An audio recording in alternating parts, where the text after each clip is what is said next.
এক দফা দাবিতে সচিবালয়ের অভিমুখে যাত্রার প্রস্তুতি নিচ্ছেন মাধ্যমিক শিক্ষকেরা। দর্শক এই মুহূর্তে দেখতে পাচ্ছেন সচিবালয়ের ঠিক সামনে আইনশৃঙ্খলা বাহিনী সতর্ক অবস্থানে রয়েছেন এবং ঠিক তার সামনেই অবস্থান করছেন এই সকল মাধ্যমিক শিক্ষকেরা।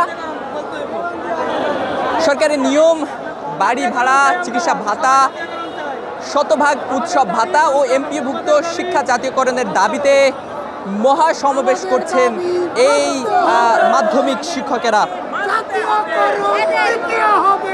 এবং জাতীয়করণের দাবিতে এই জাতীয় প্রেস ক্লাবের সামনে তারা অবস্থান করছেন এবং যেমনটি বলেছেন যে তাদের এই দাবি মেনে না নিলে তারা কিন্তু সচিবালয়ের দিকে পদযাত্রা করবেন এবং সচিবালয়ের সামনেই যে সচিবালয়ের যে প্রবেশ মুখ আছে সেই প্রবেশ মুখে কিন্তু আইনশৃঙ্খলা বাহিনী শক্ত একটি ব্যারিকেড দাঁড়িয়ে রয়েছেন এবং ঠিক তার সামনেই এই শিক্ষকেরা তাদের দাবি আদায়ের লক্ষ্যে অবস্থান করছেন এবং বিভিন্ন ধরনের স্লোগান কিন্তু দিয়ে যাচ্ছেন। দর্শক এই মুহূর্তে আমরা যদি একটু কথা বলার চেষ্টা করি তা এই সকল শিক্ষকদের সাথে।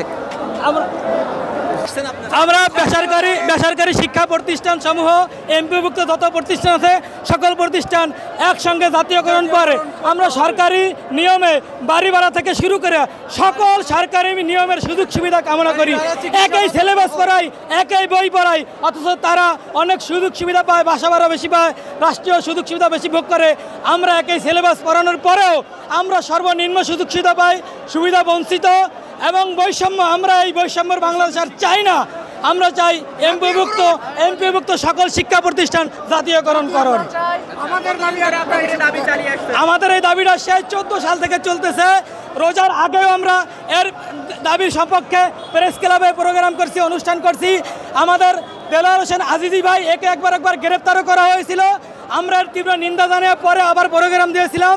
এখন আমরা আবার এটা তীব্রভাবে সকলে মিলে একত্রিত হয়ে সারা বাংলাদেশ ব্যাপী এই দাবিটা জনগণের দাবি হিসাবে উপস্থাপন করার চেষ্টা করতেছি।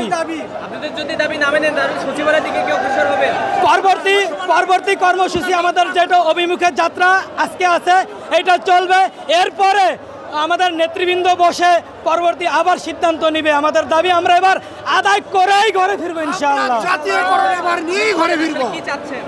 আমরা চাচ্ছি যে সরকারি নিয়মে বাড়ি ভাড়া এবং সেই চিকিৎসা ভাতা এবং সর্বোপরি আমরা জাতীয়করণ চাচ্ছি, যাতে করে আমরা তো একই সিলেবাসে লেখাপড়া করাই এবং আমাদেরকে বৈষম্য করে রাখা হয়েছে, যাতে করে আমরা সেই বৈষম্যহীন হতে পারি এবং সর্বক্ষেত্রে আমরা সরকারি নিয়মে আমাদেরকে যেন বাড়ি ভাড়া থেকে শুরু করিয়া সরকারি সকল সুযোগ সুবিধা দেওয়া হয়, সেটা আমরা চাচ্ছি। এরপরে আমাদের একটাই দাবি, সেটা হলো আমাদের এই শিক্ষাকে জাতীয়করণ করতে হবে। আমরা এই জাতীয়করণ করা ছাড়া অন্য কিছুই মানি না।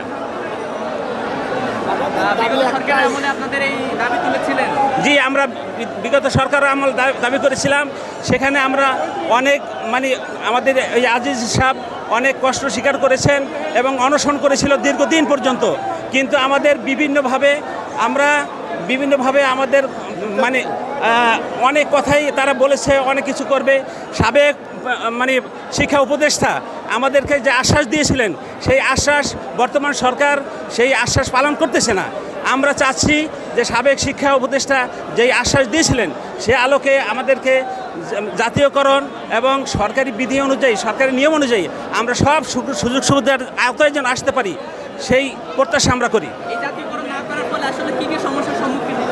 এই জাতীয়করণ না করার কারণে এই শিক্ষা ডিপার্টমেন্টে শিক্ষকরা এই দাবিতে হচ্ছে না, বড় মেধাবীরা অন্যান্য জায়গায় চলে যাচ্ছে।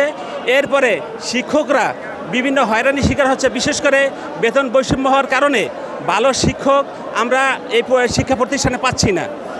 এরপর এ কারণে শিক্ষা ব্যবস্থাটা উন্নত হচ্ছে না। ছাত্রদের বেতন দিয়ে পড়তে হয়। গরিব ছাত্র যারা আছে এরা বেতন বেসরকারি শিক্ষা প্রতিষ্ঠানে বেতন দিয়ে পড়তে অনেক কষ্ট হয়ে যায়। যদি জাতীয়করণ করা হয় তাহলে আমাদের যেই গরিব যেই ছাত্রছাত্রীরা আছে এরা বিনা বেতনে পড়ার সুযোগ পাবে এবং মানসম্মত শিক্ষা যেই ডেভেলপমেন্ট গোল্ড অর্জনের যেই সবচেয়ে বড় সিস্টেমটা হলো মানসম্মত শিক্ষা। এই মানসম্মত শিক্ষা অর্জন করতে হলে শিক্ষা জাতীয়করণের আর কোনো বিকল্প নেই।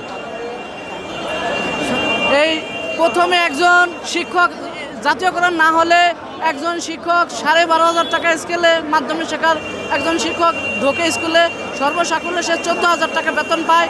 এই টাকা দিয়ে তারা সংসার চালাইতে পারে না। ফলে আমাদের দেশের শিক্ষিতরা শিক্ষকতা পেশায় আসতে চায় না। বাবা মাও ছেলে মেয়েদেরকে শিক্ষক বানাতে চায় না, কারণ এই 14,000 টাকা বেতন দেওয়া এই শিক্ষকরা বাবা মারে কিছু দিতে পারে না, নিজেও ঠিকমতো চলতে পারে না। তাই দেখা যায় যে অনেক বাবা মার ছেলে সন্তান শিক্ষক বানাতে চায় না। এই জন্য শিক্ষকদের প্রতি সমাজে বিরূপ ধারণা তৈরি হচ্ছে। এই ধারণা থেকে আমাদের জাতিকে মুক্ত করতে হবে যে শিক্ষাই জাতির মেরুদণ্ড, শিক্ষকদের মান সুন্দর হোক, এটা আমরা চাই। দর্শক, এখানে অবস্থানরত শিক্ষকরা যেমনটা বলছেন যে বিগত সরকারের আমলেও তারা বিভিন্ন ধরনের দাবি কিন্তু তুলেছিলেন এবং বিভিন্ন আন্দোলনের মাধ্যমে তাদের এই এক দফা দাবি পালনের অনেক রকম চেষ্টা কিন্তু তারা করেছিলেন এবং ঠিক এই মুহূর্তে তারা আবারও রাজপথে নেমেছেন তাদের এই এক দফা দাবিতে এবং জাতীয়করণের দাবিতে তাদের এই অবস্থান কর্মসূচি। দর্শক, ঠিক সচিবালয়ের সামনে দেখতে পাচ্ছেন যে আইনশৃঙ্খলা বাহিনী কিন্তু সতর্ক অবস্থানে রয়েছেন এই সকল শিক্ষকদের সমাবেশকে কেন্দ্র করে। এই সকল শিক্ষকরা যেমনটি বলেছিল যে তাদের এই দাবি না মেনে নিলে তারা মহাসমাবেশ করবে এবং সচিবালয়ের উদ্দেশ্যে কিন্তু রওনা করবে এবং সেই প্রস্তুতি কিন্তু তারা নিচ্ছেন।